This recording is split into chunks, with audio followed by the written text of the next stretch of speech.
Hello mga kabibig! Welcome back sa ating bagong YouTube channel. Ito ang pinakamaingay na YouTuber sa balat ng YouTube. Ako si Kabibig, maglewak-lewak nga tao with evidence. Good news mga kabibig, lalo na sa mga members, na KOJC members at mga naniniwala kay Pastor Apollo Kibuloy. Dapat yung malaman to. Panalo si Pastor Apollo Kibuloy. Nako, korte sa Amerika ibinasura ang kasong human trafficking, forced labor, money laundering versus KOJC leader. O, palakpakan naman dyan. Napakatibay ni Pastor Apollo Kibuloy at mga KOJC leader. Eto na. Korte sa Amerika na yan ha. Hindi gawa-gawa ang news na ito o i-share ko sa inyo. Baka sabihin nyo naman gawa-gawa ni Kabibig. Para lang talaga tawag dito, para may matapik lang. Hindi gano'n, oy. O, kita niyo naman, Korte sa Amerika ibinasura ang kasong human trafficking, forced labor, money laundering versus KOJC leader. Tingnan niyo ha, mabibigat na kaso.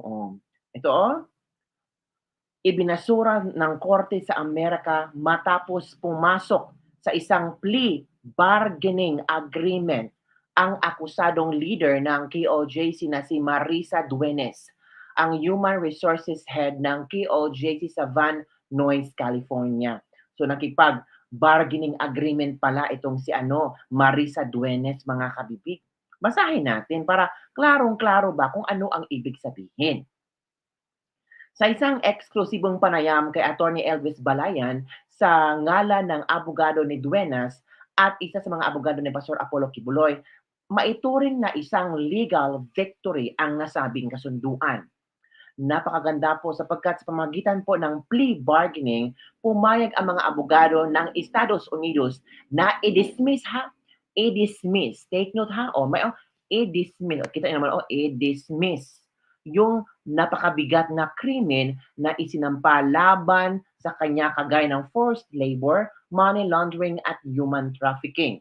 Yun po ang napakabigat na krimen at in the sense po, sabi ng abogado ni Marisa Duenas, yun ay legal victory. Oy, congratulations Pastor Apollo Kibuloy para yata yung magandang balita, yung ihip ng hangin, simoy ng hangin ng tagumpay ay patungo sa KOJC compound at members. And I'm sure happy sila sa nangyari ngayon. Eto eto ang video kung saan makikita natin ang pag-explain ni attorney tungkol dito. So, just give me a moment. I'll be sharing my screen, mga kabibig, para naman klarong-klaro ang ating pinag-uusapan. Mahirap naman kung puro chika-chika lang. So, eto kabibig, manood tayo ha. Ito na. Wait for a while. Laban sa isa sa mga leader ng Kingdom of Jesus Christ na si Marisa Duenas, ibinasura ng korte sa Amerika. Si Hannah Jane Sanso sa detalye ng balita. Mabibigat na kasong human trafficking, forced labor at money laundering ang ibinasura ng korte sa Amerika matapos pumasok sa isang plea bargaining agreement ang akusadong leader ng KOJC na si Marisa Duenas, ang Human Resources Head ng KOJC sa Van Nuys, California. Sa isang eksklusibong panayam kay Attorney Elvis Balayan sa ngalan ng mga abogado ni Duenas at isa sa mga abogado ni Pastor Apollo Kibuloy, maituturing na isang legal victory ang nasabing kasunduan. Napakaganda po sapagkat sa pamamagitan po ng plea bargaining pumayag ang mga abogado ng Estados Unidos na i-dismiss po yung mga napakabigat na mga krimen na isinampa laban sa kanya, kagaya po ng forced labor, money laundering at saka human trafficking, no? Yung po ay napakabigat na mga krimen at in a sense po, sabi ng abogado ni Marisa Duenas, iyon ay legal victory, no? Ang nasabing plea bargain agreement sa U.S. Attorney's Office ay pinirmahan noong Lunes sina Duenas. So yun pala ang nangyari kabibig. Diba? Yun pala ang nangyari. Oo. So yun. Ma-shopping pa sila, May shopping pa. Shopee na daw, 'di ba?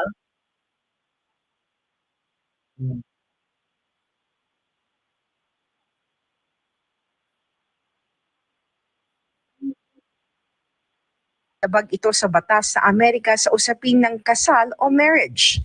Yung po pinasok ni Marisa na part po ng proseso ng Kingdom of Jesus Christ na wala siyang kaalam-alam na ito pala punishable po sa batas ng Amerika. But of course, dahil nga ito ay punishable or pinaparusahan sa Amerika, the increment, umamin po siya sa yung krimen, no? Ani Balayan, iba kasi ang konsepto ng kasal sa loob ng KOJC at sa batas ng Amerika. At binigyang diin na walang intensyong manloko si Dueñas, kundi upang magpatuloy lang ang gawain ng simbahan na nakatuon sa pagpapalaganap ng salita ng Diyos at pagtulong sa kapwa.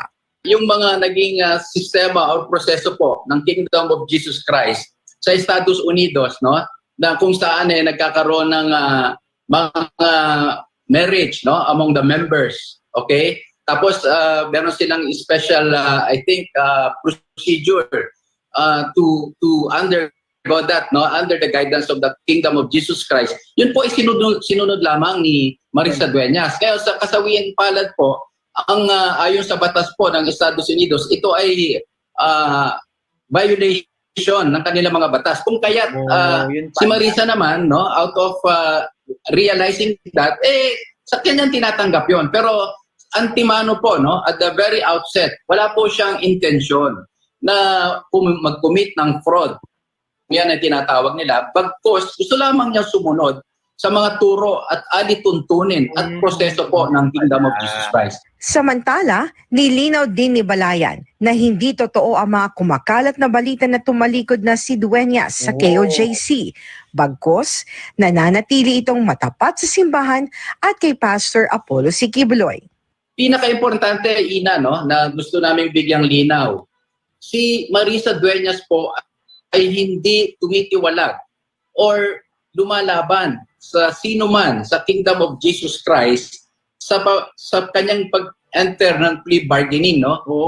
In fact, sinuportahan niya po ang posisyon ng Kingdom of Jesus Christ na talagang walang krimen na forced labor, money laundering at human trafficking. She remains today a loyal servant or full-time miracle worker po ng Kingdom of Jesus Christ. At kailanman po ay hindi siya tumatalikod sa mga turo ni Pastor Apollo Quiboloy or sino mang sa mga kasama niya sa Kingdom of Jesus Christ, no? Dagdag pa ni Balayan, ang ginawang hakbang ni Dueñas ay hindi makakaapekto sa iba pang mga kasong kinakaharap ng iba pang akusadong KOJC leader sa Amerika. Dapat natin laging sinasabi na yung US government dismiss yung mga napakaseryosong krimen laban sa kanya. At it does not in any manner, way, or no matter how you look at it, affect or prejudice, no, yung kanyang mga kasamang akusado doon sa mga charges na yun, lalong-lalo na kay Pastor Quiboloy.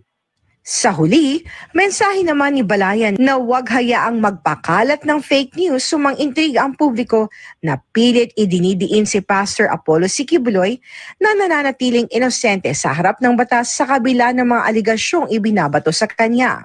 Medyo malayo naman sana sa logic, no? Kung may nagkaroon ng si Marisa doon, i-relate mo kay Pastor. Totoo. Maliban na lang gumawa ka ng fake news o intriga, no? May mga sariling hinaharap na kaso dito si Pastor at yung kanyang mga kasama akusado. And under our Constitution, Ina, the presumption of innocence, no, prevails, di ba? Until you are proven guilty beyond reasonable doubt. So wag po natin babalik rin or bibigyan ng maling interpretasyon ang batas, no, lalong-lalo na ang ating Constitution. Samantala, kasunod nito, naglabas naman ng pahayag ang KOJC bilang suporta kay Dueñas. Ayon sa KOJC, kinikilala nito ang naging katapatan at senseridad ni Dueñas sa paglilingkod bilang isang misyonaryo sa Amerika. Bagamat nakalabag ito sa batas ng lupa dahil sa pagnanais na mas makatulong pa sa gawain, mananatili pa ring nangingibabaw ang turo ng Biblia. Kabilang narito ang pagsunod sa batas ng lupa. Kaya naman ayon sa KOJC, patuloy silang susunod sa tamang proseso sa buong tiwalang ipinapaubay ang lahat sa kalooban ng Diyos sa kanyang paggawad ng makalangit na hustisya. So there you go, mga kabibig. Para sa So there you go, mga kabibig, ha? So si Duenas pala. Oh, nangyari. So hinay-hinay nang nakukuha ang katotohanan. Hinay-hinay nang nakuha ng KOJC ang kailangang malayang hindi sila hinuhusgahan mga kabibig. 'Di ba? Oh, ano masasabi niyo diyan? Yung mga bashers ni Pastor Apollo Kibuloy, sabihin niyo, "Ay naku, hindi pa si Pastor Apollo Kibuloy." 'Di ba? Panalo pa rin sila kasi puro yung pala yung mabibigat na mga kaso sa US, sa Duenas pala. Tapos tayo napaka-judgmental natin, 'di ba? Napaka-judgmental natin na masama na si Pastor Apollo Kibuloy, na dapat na makulong si Pastor Apollo Kibuloy, na dapat hindi maparisan si Pastor Apollo Kibuloy. Hindi pa nga nakausad yung kaso dito sa Pilipinas.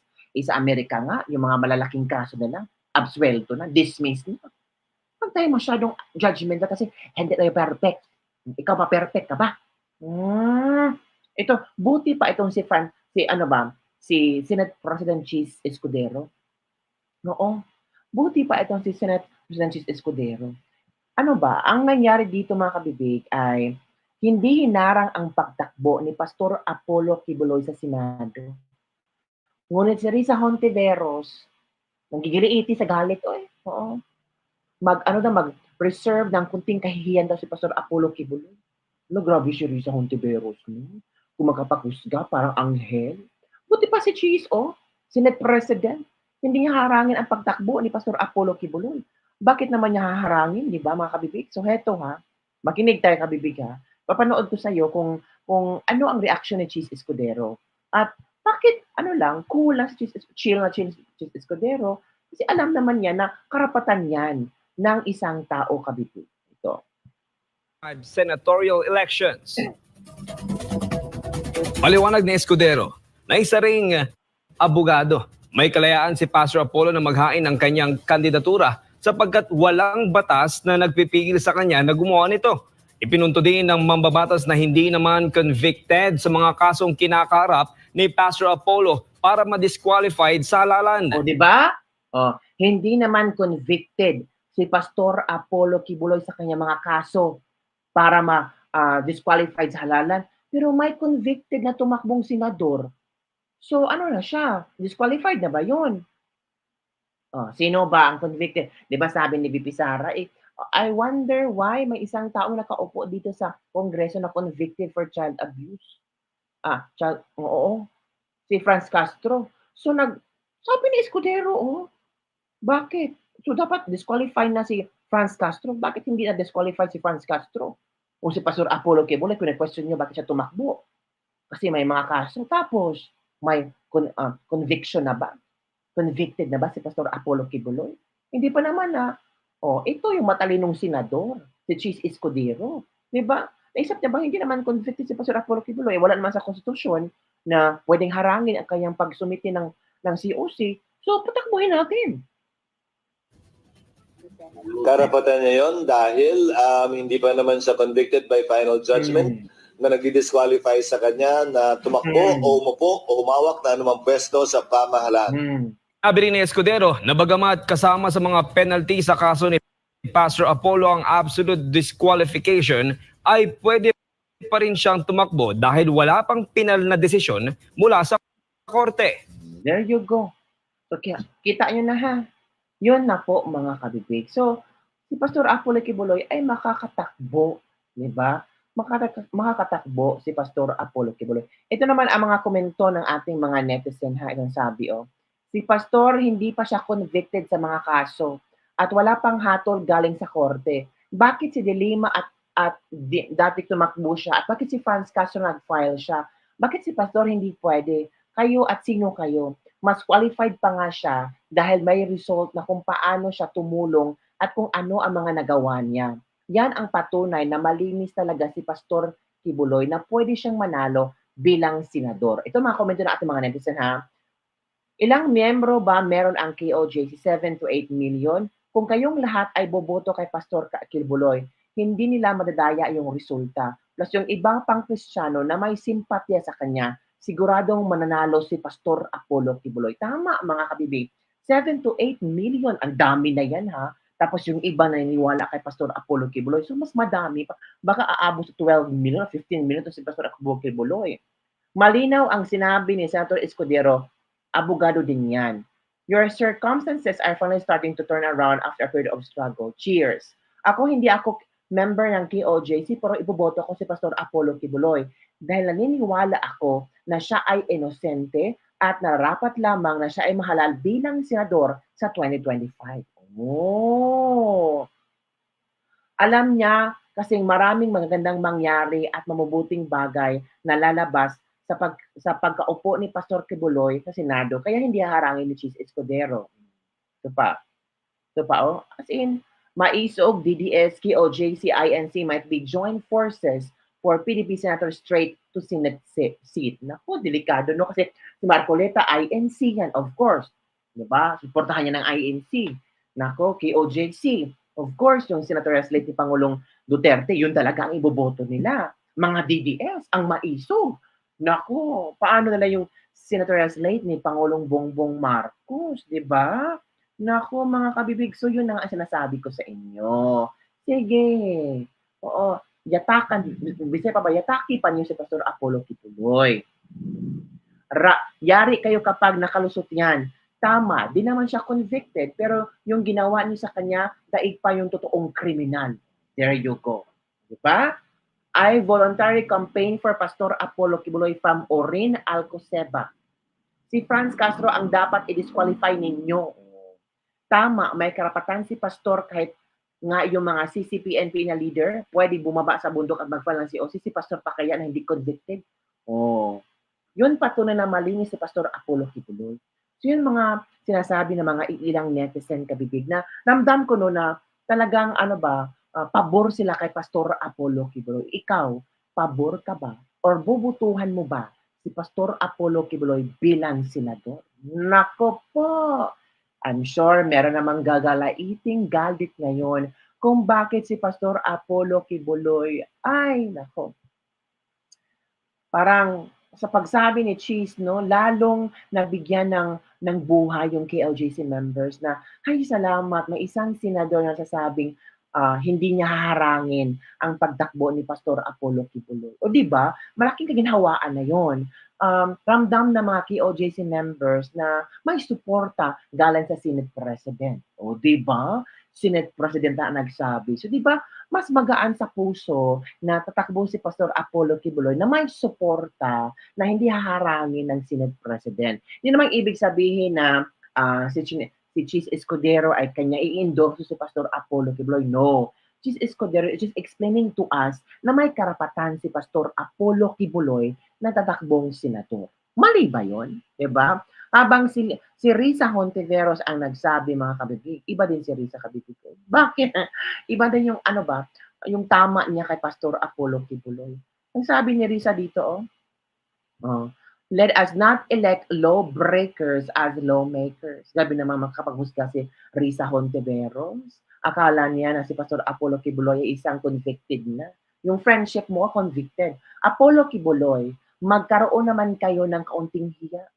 Para sa isang taong humaharap pa nga. Tapos dismiss nga yung malalaking kaso sa Amerika. Sa patong-patong na kaso kabilang ang human trafficking and child abuse. At nagtago pa nga sa batas, nagkaroon pa talaga kayo ng lakas na loob na ipresenta ang iyong sarili sa taong bayan na para maging mambabatas. Pasensya ka na rin sa Hontiveros kasi hindi lang ikaw ang boboto. Maraming Pilipino, maraming KOJC members ang boboto kay Pastor Apollo Kibuloy. So, huwag kang magsalita na magkaroon ng konting hiya si Pastor Apollo Kibuloy. Rights na yan eh. Diba? Kahit sino man lang pwedeng magsumiti ng COC pag magiging senator. So, Risa Hontiveros, kalma lang. Risa, kalma. Risa, kalma. Pasensya na, Risa. Ano kaya ang pakiramdam ni Risa, no, na yung mga mabibigat na kaso ng KOJC leaders ay na-dismiss sa US? Ano kaya pakiramdam niya? I'm sure na maghahanap naman ng issue yan para pambato ni Pastor Apollo Kibuloy. So yun mga kabibiga, as in, malaking selebrasyon. Malaking tawag dito, malaking winning ni Pastor Apollo Kibuloy. So, ano ang iyong komento tungkol dito mga kabibig? Happy ba kayo sa news ngayon na Pastor Apollo Kibuloy panalo sa kaso sa Amerika, tapos si Risa Hontiveros talo at posibleng makasuhan? Depende na kay Pastor Apollo Kibuloy and KOJC members, di ba mga kabibig? Ay nako, yun po ang ating ladies lebag-lebag for today. Ano na? So far ha, ito muna ang aking mga senatorial na gusto kong pag-isipan ko muna ha. So far, si Bongo, si Bato, si Marcoleta, si Vic Rodriguez, si Pastor Apollo Kibuloy. Maganda kasi ang plataforma ni Pastor Apollo Kibuloy. So, posibleng iboboto ko si Pastor Apollo Kibuloy. Kasi ang nakikita ko, yung plataforma niya eh. And the same time, paano niya dinala ang kanyang members. Ang daming achievements ng kailang mga members. Ang daming mga scholars ni Pastor Apollo Kibuloy. Ang daming naka-eskwela ni Pastor Apollo Kibuloy. And take note, passers ng board exam ng law. Take note yan, ang mga galing ng mga bata. So, madami natulungan si Pastor Apollo Kibuloy. So, pwede natin siyang isali sa listahan natin. Malay natin may mga pagbabagong mangyari sa Pilipinas kung uupo si Pastor Apollo Kibuloy. Malay natin more scholars ang ibibigay ni Pastor Apollo Kibuloy. Di ba? We don't know. Di ba? Ay, so yun lang po mga kabibig ang ating Ladies Lebag-Lebag for today. Don't forget to like, subscribe, and share this video. At sa lahat ng mga OFW na nandyan sa Florida at yung maagi-agian ba sa hurricane, ingat-ingat kayo palagi ha. Huwag masyadong palabas-labas. Kung hindi pa safe ang lugar ninyo, stay lang po sa bahay, di ba? Don't worry, may mararating naman ng mga mga ayuda. Ayuda na naman. So yun lang po mga kabibig. Don't forget to like, subscribe, and share this video. Bye everyone. See you next time.